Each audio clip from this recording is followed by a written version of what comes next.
네, 승용차 한 대가 건물 지하 주차장으로 돌진해 벽을 들이받는 사고가 났습니다. 운전자가 숨지고 동승자가 크게 다쳤는데요. 경찰은 급발진 가능성을 조사할 계획입니다. 서울의 한 시장에서 60대 운전자가 모는 차가 돌진해서 사람들을 들이받는 사고가 났습니다. 12명이 치였는데 다행히 중상자는 없었습니다. 운전자는 급발진을 주장하고 있습니다.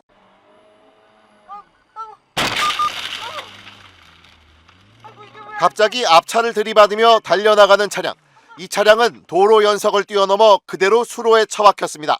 지난 2022년 강릉에서 12살 손자 이도현 군을 태우고 가던 할머니의 차량 사고였습니다. 지난 15일 새벽 0시 40분쯤 비가 내리던 대구의 한 대로 전기차 택시가 손님을 태우고 시속 50km가량 속도로 달리던 도중 왼쪽에서 갑자기 중앙선을 넘어온 SUV와 부딪히고 맙니다. 충돌과 동시에 택시는 통제가 되지 않는 듯 택시기사와 손님 모두 크게 놀란 모습입니다. 큰일 났다. 큰일 이거 뭐야? 왜요?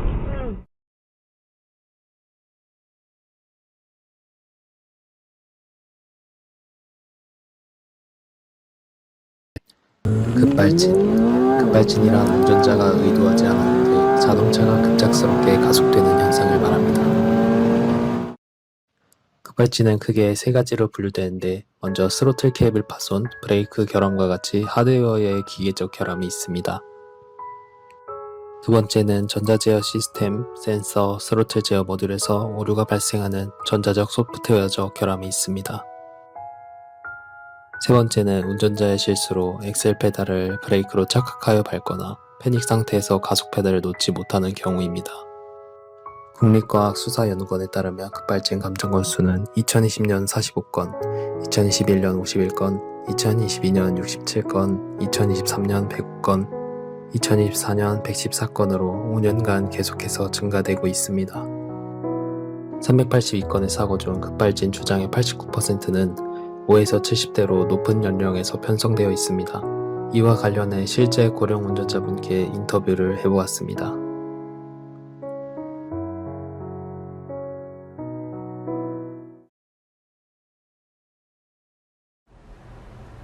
예, 요즘은 눈도 예전 같지 않고 반속도도 좀 늘어진 것 같아서 조금 불편할 때가 있어요.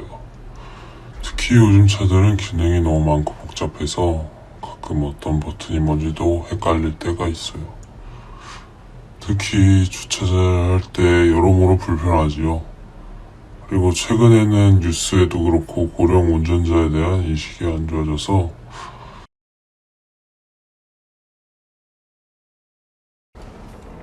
그거야 뭐 경우에 따라 다르겠지만 그 차 자체에 문제가 있을 수도 있고 사람이 실수하는 경우도 많을 거예요. 나이 들면 아무래도 반응도 느려지고 순간적으로 헷갈릴 때가 있잖아요. 나도 가끔 브레이크를 요즘 차는 어떻게 바뀌었는지도 알려주는 그런 기억 말이에요. 그리고 사고 나면 무조건 운전자 잘못을 하지 말고 차에 대한 문제가 있었는지도 이제 공정한 무엇보다도 우리 같은 노인들은 대중교통 이용하기도 불편하기도 하니까 나이 들었다고 무조건 운전하지 말라는 식이 아니라 이제 계속 안전하게 계속 운전할 수 있게 도와주는 제도가 필요하다고 생각하죠. 인터뷰를 통해 알게 된 중요점은 신체 능력 저하에 따른 솔루션과 지도적 개선이 필요한 것을 알았습니다. 이외에도 운전 가능한 전체 연령대를 대상으로 한 온라인 서베이 조사에 따르면 페달을 잘못 밟은 경험이 65%로 과반수를 차지했습니다. 사고 예방을 위해 가장 도움이 되는 방법으로는 특별한 장치가 필요하다는 의견이 전반적이었습니다. 급발진 사고의 원인은 운전자 문제라는 것이 65%로 과반수를 넘겼습니다. 현재 급발진 의심 조사 건수 382건 중 88.2%는 페달 오인 판정입니다. 페달 오조작으로 판명난 차량의 운전자는 평균 64세였으며 고령 운전자의 오조작 대책이 필요합니다. 한편 국내에서 급발진이 인정되어 배산된 판결은 단 한 건도 없습니다. 그렇다면 어떻게 해야 안전을 위해 급발진을 예방하고 대처할 수 있을까요? 급발진에 대한 심도 있는 정보와 수사 방식, 대처 방법, 그리고 제도적 해결 방안을 알아보기 위해 전문가 인터뷰를 진행했습니다.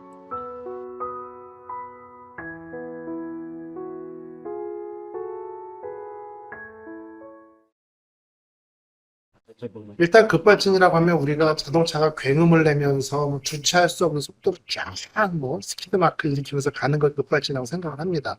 그거는 좁은 의미의 급발진이고요. 넓은 의미의 급발진은 운전자가 의도하지 않는 출력을 내는 걸 다 급발진이라고 얘기해요.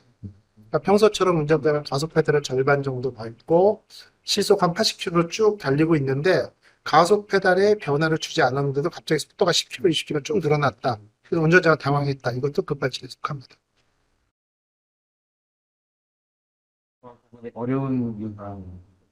일단은 뭐 급발진이라고 주장하는 사고들은 일단 그 주장 사고를 보면은 이슈의 이상이나 뭐 이런 에러로 인해서 오작동을 한다, 오작동을 한다 이렇게 얘기합니다. 근데 문제는 사고 위에 그게 재현이 안 된다는 거죠. 분명히 나는 이게 출력이 이상하게 나왔어. 근데 급발진으로 인해서 발생하는 대형 사고들은 반드시 두 가지 요인이 복합적으로 작용해야만 대형 사고가 납니다. 첫 번째, 차량의 이상.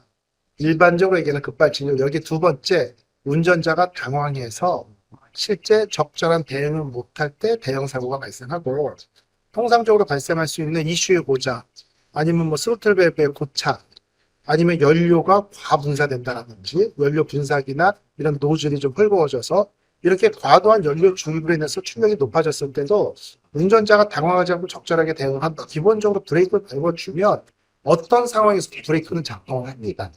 다만 엔진의 출력이 지속적으로 유지될 경우에는 브레이크의 제동력 가지고도 완벽한 제동이 부족하기 때문에 불가능하기 때문에 제동 거리가 좀 길어질 수는 있겠죠.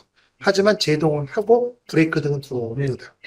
그런데 사람들이 당황을 하다가 이게 브레이크가 아닌가 봐라고 가속 페달을 밟거나 페달 오조작이라는 어떤 오해가 이런 인간이 뿜어내다가 플러스가 돼서 대형 사고가 발생하는 거고, 대형 사고 발생 후에 브레이크를 점검했더니 정상적으로 브레이크가 들어와요.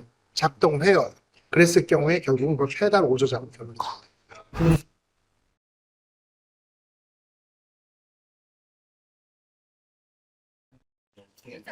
기본적으로 이제 급발진이라는 주장 사고가 발생하게 되면은 뭐 경찰에 접수가 되겠죠.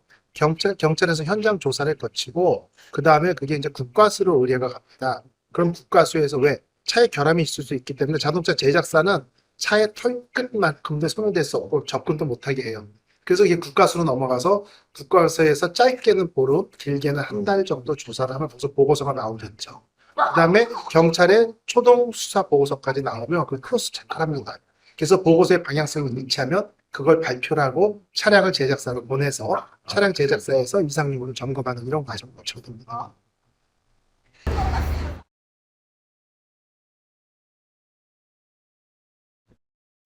기술적인 문제라고 한다면은 일단은 뭐 국가수나 제작사의 일등이 많이 들어간다라는 게 소비자들 입장에서는 신뢰할 수 없다 이런 얘기죠. 또 한 가지는 민간조사기관이나 아니면 전문 집단들이 충분히 객관성을 가지고 이런 것들을 제시할 만한 어떤 단체가 존재하지 않는다는 또 단점을 지적거든요. 그러다 보니까 이런 부분에 대해서 정부가 한쪽으로 기울어진 운동장입니다. 이런 부분들에 대해서 소비자들이 불만을 갖고 있고, 그 다음에 국가수나 아니면은 제작사의 어떤 결과 발표에 대해서 신뢰를 하지 못하게 못 믿겠다 이런 컴플레인이 많이 나오는 게 현재 우리나라 제도의 문제점이라고 볼 수 있습니다.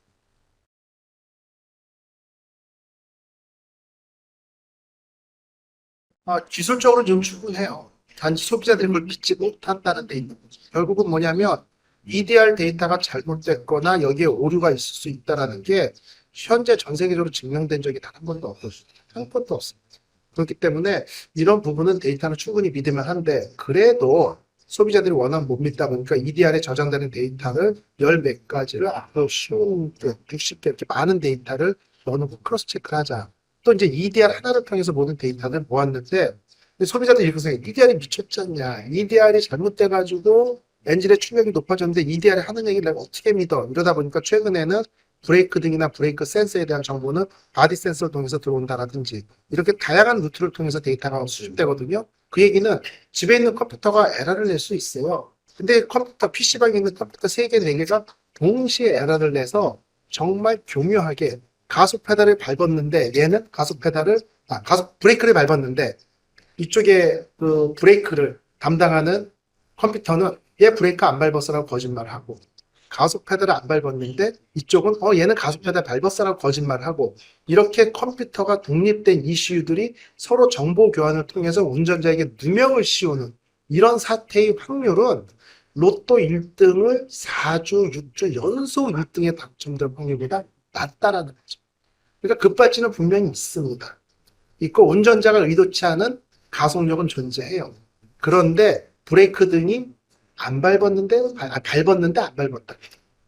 가속 페달을 내가 손도 안 대고 발도 안 대고 얘를 밟았다고 거짓말하고 이렇게 크로스 체크를 통해 가지고 EDR은 데이터가 서로 안 맞을 때 있죠. 모순될 때는 널 데이터라고 에러로 날려버리고 기록을 하지 이 모순된 데이터를 조작을 해서 기록하지 않거든요. 그래서 확률적으로는 현재의 급발진에 대한 대처는 EDR 데이터와 주변 어떤 CCTV나 이런 정황을 가지고도 충분히 증명할 수 있다는 얘기입니다. 이런 것을 줄이기 위해 제도적 차원에서 가장 시급한 개선 과제는 어떤 건가요? 일단은 페달 오조작 방지 장치라는 게 일본에는 이제 의무화됐거든요. 2019년부터 우리나라 이제 작년에 발생한 서울시청역의 그 끔찍한 페달 오조작 사건과 거의 유사한 사고가 2017년인가 일본에서 발생했어요. 똑같이 80세 먹은 전직 공무원이 페달 오조작을 해서 젊은 부부와 아이들이 사망하는 사고가 발생했고 그게 사회적으로 이슈화되면서 고령 운전자에 대한 리스크, 위험도를 개선하자고 2019년부터 페달 오조작 방지 장치를 만들었고 앞에 장애물이 있을 경우에는 차가 전진하면 시속 8km 퉁쳐도 아무 충격이 없을 정도로 서서히 가면서 가속력을 좀 감소시키고 이런 여러 가지 안전방식들이 달려 있거든요. 그래서 이런 부분에 대한 도입이 좀 시급하다고 볼 수 있고 도입을 하게 되면 보험료도 할인해주고 그 다음에 도입해서 차량에 장착하면 장착비도 정부 지원이 필요하다 이렇게 보여주고요. 보험료도 할인되어야겠죠. 또 한 가지 가장 중요한 것은 우리가 차선 유지장치, 긴급제동장치 같은 거 있잖아요. 이런 부분들도 보면 자동차를 구매하다 보면 주로 풀옵션에 묶여 있죠. 패키지로. 그러다 보니까 잘 쓰지도 않는 뭐 하이웨이 드라이브 어시스트, 자율주행 보조장치, 영상 이런 거 어르신들이 잘 작동하기 어려운 IT 장치하고 결합되어 있거든요. 비싼 몇백만 원에.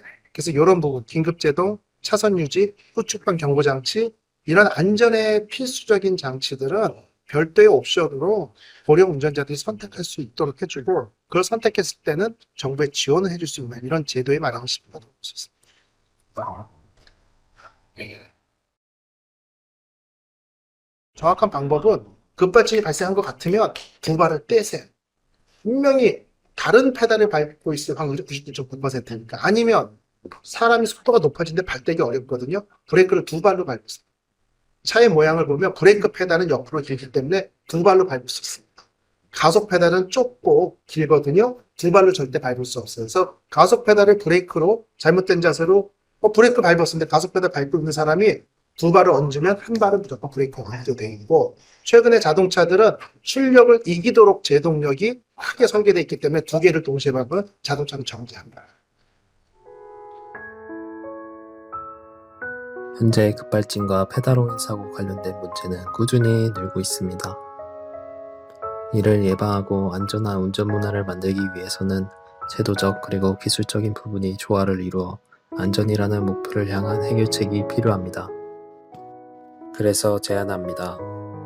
급발진 예방을 위한 서비스 디자인 세이프 드라이브. 먼저 어플리케이션을 처음 실행하면 세이프 드라이브의 로고가 나타납니다.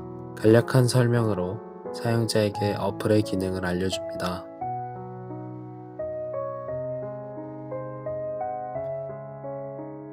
약간의 설명을 본 후 회원가입의 페이지로 이동하여 회원가입을 진행하고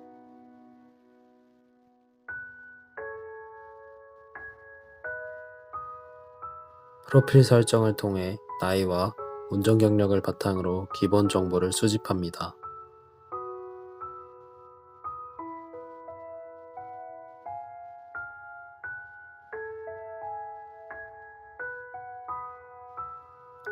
메인 화면에서 현재 차량 상태, 급발진 예방 기기 등록 등을 사용할 수 있으며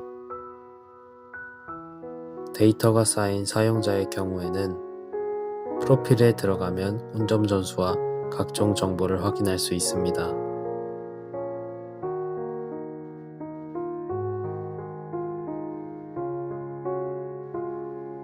사용자가 특정 목적지에 갈 예정일 경우에는 내비게이션 탭에 들어갑니다. 도착지를 입력해 목적지를 설정하면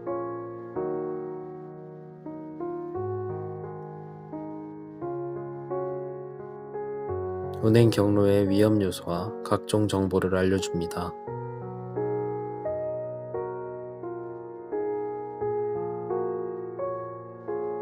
또한 사용자가 VR 기기를 소유하고 있다면 가상세계에서 미리 도착지까지 운전하는 연습과 갑작스러운 사고에 대한 대비 및 연습을 할 수 있습니다.